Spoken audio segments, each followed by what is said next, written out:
welcome back to this heat transfer course. In our previous two lectures, we have discussed about rate of heat transfer and temperature profile for a plane wall and a hollow cylinder. So in this lecture, we are going to discuss rate of heat transfer and temperature profile across a hollow sphere. Now let us consider a hollow sphere. So this diagram represents a hollow sphere with inner radius R1 and outer radius R2, and the inner surface temperature is maintained at temperature of Ti and the outer surface is maintained at the temperature of T0. We are going to consider only conduction without internal heat generation. Therefore, temperature is going to be a function of only radius. So temperature is a function of R, and the temperature at the inner surface Ti is greater than the temperature at the outer surface T0. So with these assumptions, we are going to derive the temperature profile. And remember, the thermal conductivity of the material is also constant, which is K. Now coming to the governing differential equation. The governing differential equation for a sphere in 1D conduction appears like this: 1 by r square into d by dr of r square into dt by dr equal to 0. Now this governing differential equation has two terms. The product of these two terms equal to 0.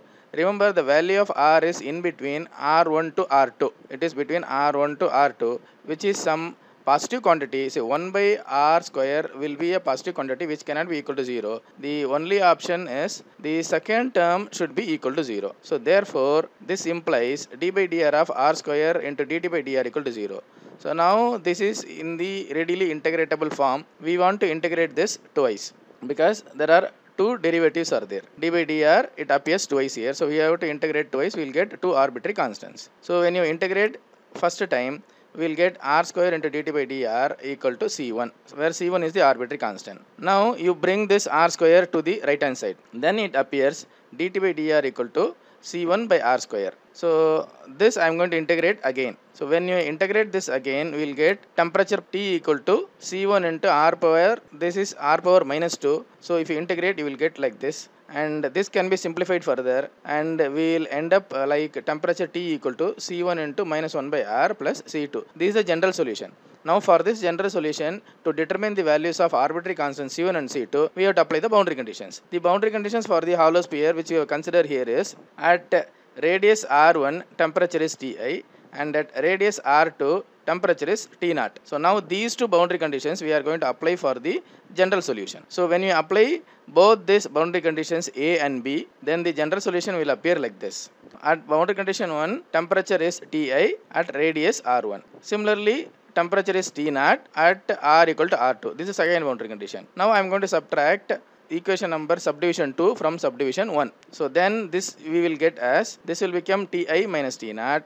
This C2 will get cancelled. So we will end up with C1 into 1 by R2 minus 1 by R1. Now from this, the value of C1, arbitrary constant value of C1 can be determined. It is Ti minus T0 upon 1 by R2 minus 1 by R1. Now this value, let us substitute in equation subdivision number 1. When you substitute here, then it appears like this. This is the value of C1 into minus 1 by R1 plus C2 equal to Ti.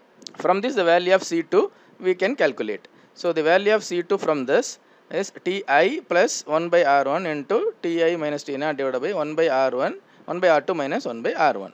Now the values of C1 and C2, arbitrary constants C1 and C2 are determined, which we are going to substitute in the general solution. So when you substitute the values of C1 and C2 in the general solution, then we will get an expression like this. So in this you can see Ti minus T0 divided by 1 by R2 minus 1 by R1 is common at both these cases. This I am also going to bring this Ti to the left hand side. So now T minus Ti equal to, taking this term as common, then we will get minus 1 by R plus 1 by R2. From this Ti minus T0 which is appearing in the numerator, I am going to bring it to the left hand side. Then it appears like T minus Ti divided by Ti minus T0. We will get like minus 1 by R, it is here, and 1 by R1 is here, and the denominator this term is appearing. Now everything is only in terms of R1, R2 and R. R1 and R2 are known. This is the radius at which we want to determine the temperature. So the known temperatures are Ti, T0, and known radius are R1 and R2.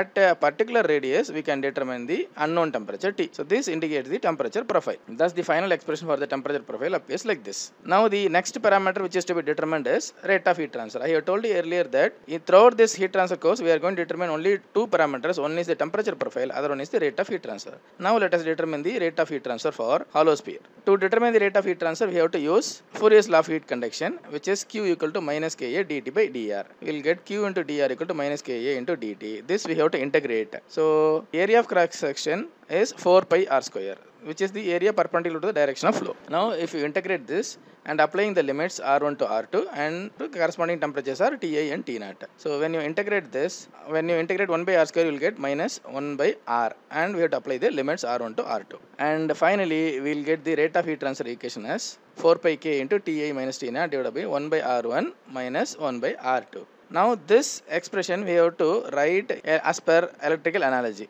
Then it appears like, at the numerator you should have delta T, temperature difference, that is Ti minus T0. This term 4 pi k we have brought to the denominator, so it will appear as 1 by 4 pi k into 1 by r1 minus 1 by r2. So this is according to electrical analogy, where delta T is Ti minus T0 and the thermal resistance is 1 by 4 pi k into 1 by r1 minus 1 by r2. So this is for hollow sphere.